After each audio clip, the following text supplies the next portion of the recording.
বিসমিল্লাহির রহমানির রহিম। আলহামদুলিল্লাহ। আজকে আমি আরও একটি কাপড়ের দোকানের ডেকোরেশন নিয়ে আসছি। এই দোকানটার কাজগুলো করেছি আমি 16 মিলি মেলামাইন বোর্ড দিয়ে। খুব অল্প টাকায় এই দোকানের কাজগুলো করে দিয়েছি আমি। টোটাল দোকানটার কাজ করতে আমার খরচ হয়েছে টোটাল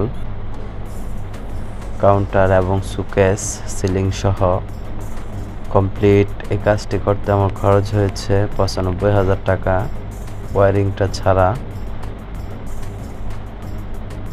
সম্পূর্ণ মেলামাইন বোর্ড দিয়ে কাজটি করা। আমরা সব রকম দোকানের ইন্টেরিয়র কাজগুলো করে থাকি। আপনারা চাইলে আমার সাথে যোগাযোগ করতে পারেন। আমার ফোন নাম্বার দেওয়া থাকবে আমার চ্যানেলে।